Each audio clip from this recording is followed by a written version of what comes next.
Hello दोस्तों, नमस्कार। मैं विक्रम कुमार और आप देख रहे हैं विक्रम कुमार 35 पर आज की वीडियो।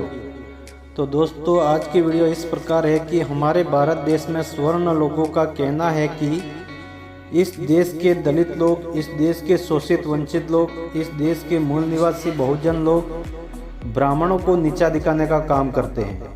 स्वर्ण लोगों के साथ गलत बर्ताव करते हैं, गाली गलौज करते हैं, उनको मान सम्मान नहीं देते हैं, उनका सम्मान नहीं करते हैं। तो दोस्तों, ब्राह्मण लोग एक इल्ज़ाम लगाते हैं कि इस देश के बहुजन लोग और विशेष करके शेड्यूल कास्ट के लोगों पर एक इल्ज़ाम लगाते हैं, जो कि शेड्यूल कास्ट के लोग हैं वह ब्राह्मणों को गाली देते हैं। तो दोस्तों, इसमें कितना सही है? इस देश के मूल निवासी लोग, इस देश के SC ST OBC के लोग ब्राह्मणों को गाली देते हैं, क्षत्रिय या वैश्य को गाली देते हैं। इस बात का हम आज इस वीडियो के माध्यम से पर्दाफाश करेंगे।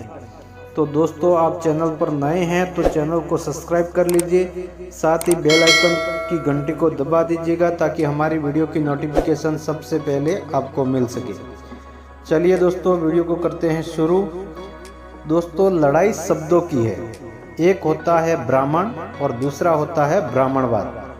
और इस देश में ब्राह्मणवाद ने जो जहर फैलाया है, उसका जो पोषक है, जो उसको पालने वाला है, वो ब्राह्मण है। किसी और ने इस जहर को नहीं फैलाया। हमारा यह वीडियो कोई भी इंसान देख रहा हो, चाहे ब्राह्मण हो या दलित हो या कोई भी, वीडियो को लास्ट तक पूरा देखें, पूरा निष्कर्ष निकल जाएगा कि सत्य क्या है और झूठ क्या है। दोस्तों, जो ब्राह्मणवाद है, जिसकी बात हम कर रहे हैं, जो कि ब्राह्मणवाद है, उसने पूरी दुनिया में जहर फैलाया है। कैसे कैसे जहर फैलाया है हम आपको बताते हैं। सबसे पहला चीज़ है जातिवाद। जो जातिवाद का सिस्टम है वो ब्राह्मणों ने ही फैलाया है, क्योंकि ब्राह्मण धर्मशास्त्रों के अनुसार 6743 जातियों में इस देश के मूल निवासी लोगों को बांटा है, और वो किसी और ने नहीं बांटा है। इंसान तो एक ही है, कैटेगरी उसकी दो है, एक पुरुष और दूसरा महिला। और तुमने इस इंसान को जातियों में बांट दिया, जो कि सभी के शरीर में जितनी हड्डियां एक ब्राह्मण के शरीर में होती है, उतनी ही हड्डियां इस देश के दलित तो मूल निवासी, इस देश के SC ST OBC समाज के लोगों में भी होती है।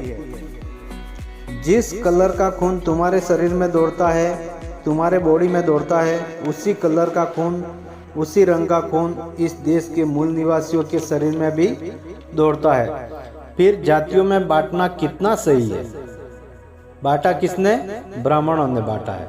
जहाँ लोगों को एक साथ कल मिलकर रहना चाहिए, वहाँ पर जातिवाद की वजह से हजारों जातियाँ बन गई और हजारों तरह की कुप्रथाएं पैदा हो गई, जिसकी वजह से शोषण और दमन हुआ। दमन भी किसने किया, शोषण भी किसने किया? ब्राह्मणवादियों ने किया, ब्राह्मणों ने किया। हम आपको वीडियो में आगे बताएंगे कि कैसे किया। दूसरा है छुआछूत। इसी जातिवाद की वजह से एक मनुष्य दूसरे मनुष्य को नहीं छू सकता है। यह देन किसकी है? ब्राह्मणों की है।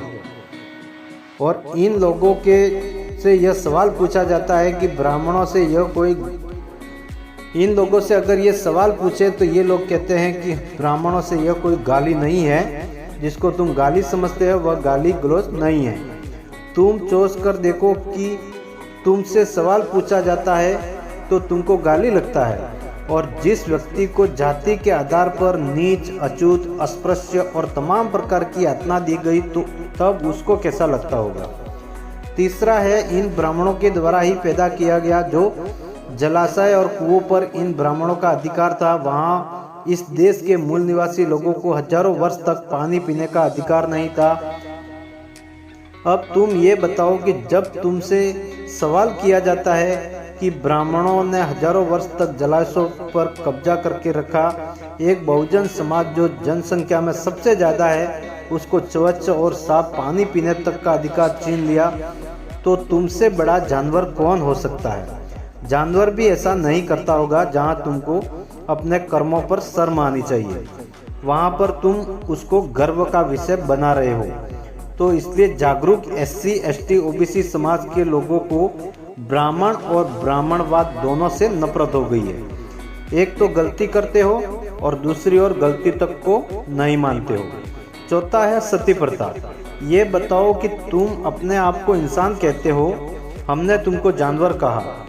तुम अपने आप को इंसान कहते हो, तुम्हारे ही धर्मशास्त्रों में लिखा है कि सती प्रथा की व्यवस्था जिस देश में महिलाओं को जिंदा जला दिया जाता है, वैसी संस्कृति पे, वैसी सभ्यता पे तुम गर्व करते हो और इन धर्मशास्त्रों पर गर्व करते हो, तो ये बताओ कि तुमसे बड़ा नीच कोई है। पांचवा है बाल विवाह। ये बताओ कि 5, 6, 9, 10 साल की उम्र में शादी कर देना कहाँ की प्रथा है। यह किस हिसाब से सही है, जिसका न मानसिक विकास हुआ है, जिसका न शारीरिक विकास हुआ है, और ऐसी संस्कृति और सभ्यता पर तुम गर्व करते हो और हजारों वर्षों से तुम इस प्रथा को चलाते आए हो। अगर इस प्रथा पर गर्व है, अगर अपनी संस्कृति पर गर्व है, तो हम तो कह रहे हैं कि अपनी बहन बेटियों को सती प्रथा में फूंक दो और अपने बच्चों की शादियों 4, 5 साल, 9 साल में करवा दो। अगर तुम्हें लगता है कि तुम्हारा धर्मशास्त्र सही है, तुम्हारे वेद, पुराण, गीता, रामायण, मनुस्मृति में जो चीज़ें लिखी गई है वो सही है, तो अपने नियमों का तुम खुद पालन करो। और अपनी बहन बेटी विधवा हो जाए तो सती प्रथा के नाम पर फूंक दो, जला दो। क्यों उनको पालते पोसते हो। इस देश का मूल निवासी अगर तुम्हारे धर्मशास्त्रों को नहीं मानता है तो मत माने। कम से कम तुम अपने धर्मशास्त्रों का पालन करते हुए अपने नाबालिग बच्चों की शादियां करवा दो। और छठा है तुम्हारी ही प्रथा थी निर्दोष जानवरों की बलि देना। आज के समय में इस देश के मुसलमानों पर गाय को लेकर हमला किया जाता है, मॉब लिंचिंग की जाती है, मुसलमानों की हत्या कर दी जाती है। ये बताओ तुम्हारी ही प्रथा थी न कि इस देश में जानवरों की बलि देना। इस देश में यज्ञ के नाम पर हजारों जानवरों की बलि दी गई थी। यह प्रथा किसी और की नहीं थी। यज्ञ कैसे किया जाता है, जानवरों की बलि कैसे दी जाती है, इसका अध्ययन करोगे तो पता चलेगा कि यह प्रथा किसकी थी, तुम्हारी ही थी। जिन ब्राह्मण शास्त्रों में इतनी घटिया प्रथा थी जानवरों की बलि देना, तुम जानवरों की हत्या करके उच्च बन गए। और जो इस देश का मूल निवासी था, जो इस देश का शेड्यूल कास्ट था, उसने उस मरे हुए जानवरों के चमड़े उतार करके बेहतरीन जैकेट, अच्छे जूते बना दिए। वो नीच हो गया। ऐसी तो तुम्हारी सोच है और ऐसी घटिया तुम्हारी मानसिकता है। 7वां नंबर पर है शुद्धिकरण। इस देश के मूल निवासी, इस देश के बहुजन लड़कियों पर शोषण करना, SC, ST, OBC की लड़कियों पर शोषण करना, उनकी शादी के बाद 21 दिनों तक वो लड़कियां तुम्हारे पास रहती थी, उनका शारीरिक शोषण किया जाता था। तुम लोगों ने किया, तुम्हारे धर्मशास्त्रों ने किया। क्या तुम्हें इस बात पर भी शर्म नहीं आई? आज तक तुमने देवदासी प्रथा पर लाखों लड़कियों के साथ हजारों वर्षों से शोषण करते आ रहे हैं। क्या तुम्हें शर्म नहीं आती?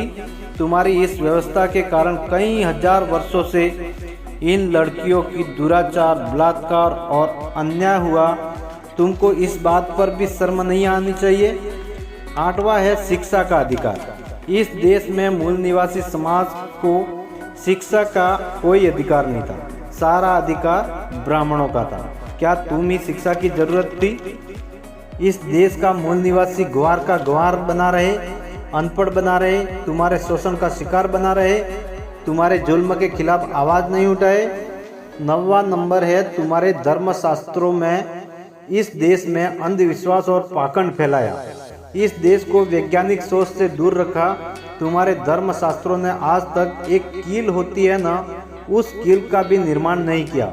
और इतिहास गवाह है कि किसी भी धार्मिक व्यक्ति ने आज तक विकास नहीं किया है, आज तक कोई आविष्कार नहीं किया है। तो उस धर्म ग्रंथ का क्या फायदा जिस धर्म ग्रंथ की वजह से कुछ भी डेवलपमेंट नहीं होता हो। सभी लोग अंधविश्वास पाखंड में डूब करके धन दौलत का नुकसान करते हो। तुमने अपने शास्त्रों से स्वर्ग और नरक का डर दिखाया। तुमने अपने शास्त्रों से भूत और प्रेत का डर दिखाया, जो चीज होता ही नहीं है। क्या स्वर्ग तुम्हारे बाप ने देखा है? कौन गया था वहाँ? स्वर्ग में जो आकर के बताया कि स्वर्ग होता है, कौन गया था नर्क में जो आकर बताया कि नर्क होता है, जिंदा व्यक्ति जा नहीं सकता, मरा हुआ व्यक्ति वापस आ नहीं सकता है। तो इसकी जानकारी तुमको किसने दिया? तुम जैसे उल्लुओं ने खीर से बच्चा पैदा कर दिया, पसीने से बच्चा पैदा कर दिया, घड़ा से बच्चा पैदा कर दिया, यहाँ तक कि हल जोतने से बच्चा पैदा कर दिया। क्या यह प्रभावित है? किसी भी रूप से बच्चा पैदा हो सकता है, लेकिन तुम्हारे धर्मशास्त्रों ने इस देश को अंधविश्वास और पाखंड में डाल दिया है, लेकिन तुमने कभी विरोध नहीं किया। अब फाइनल टॉपिक कि इस देश का मूल निवासी हमें गाली देता है, इस देश का मूल निवासी हमें उल्टा सीधा कहता है, और तुम लोगों में कुछ बुद्धिजीवी कहते हैं कि हम जातिवादी नहीं हैं। जो कुछ भी अन्याय अत्याचार हुआ है वह हमारे पूर्वजों ने किया है, हम नहीं करते हैं।